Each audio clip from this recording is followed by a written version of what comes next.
राधे कृष्णा दोस्तों, आज हम आपके लिए एक नई कहानी लेकर आए हैं। खरी कमाई। एक बड़े सदाचारी और विद्वान ब्राह्मण थे। उनके घर पे प्रायः रोटी कपड़े की तंगी रहती थी। साधारण निर्वाह मात्र होता था। वहाँ के राजा बड़े धर्मात्मा थे। ब्राह्मणी ने अपने पति से कई बार कहा कि आप एक बार तो राजा से मिलकर आओ, पर ब्राह्मण कहते थे कि वहाँ जाने के लिए मेरा मन नहीं कहता।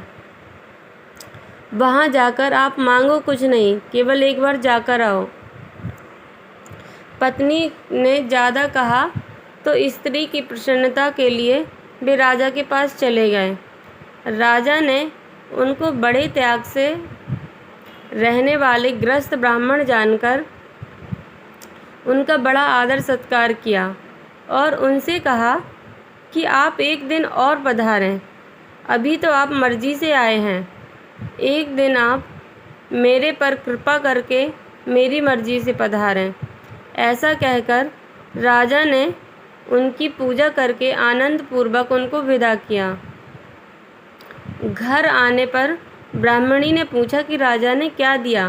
ब्राह्मण बोले, दिया क्या, उन्होंने कहा है कि एक दिन आप फिर आओ। ब्राह्मणी ने सोचा कि अब माल मिलेगा। राजा ने निमंत्रण दिया है, इसलिए अब ज़रूर कुछ देंगे। एक दिन राजा रात्रि में अपना वेश बदलकर बहुत गरीब आदमी के कपड़े पहनकर घूमने लगे। ठंडी के दिन थे। एक लोहार के यहाँ कुल्हाड़ी बन रही थी। उसमें घन मारने वाले आदमी की ज़रूरत थी। राजा इस काम के लिए तैयार हो गए। लोहार ने कहा कि 1 घंटा काम करने के 2 पैसे दिए जाएंगे। राजा ने बड़े उत्साह से, बड़ी तत्परता से 2 घंटे काम किया। राजा के हाथों में छाले पड़ गए, पसीना आ गया, बड़ी मेहनत पड़ी। लोहार ने 4 पैसे दे दिए। राजा उन 4 पैसों को लेकर आ गया और आकर हाथों पर पट्टी बांधी। धीरे धीरे हाथों के छाले सही होने लगे। एक दिन ब्राह्मणी के कहने पर वे ब्राह्मण देवता राजा के यहाँ फिर पधारे।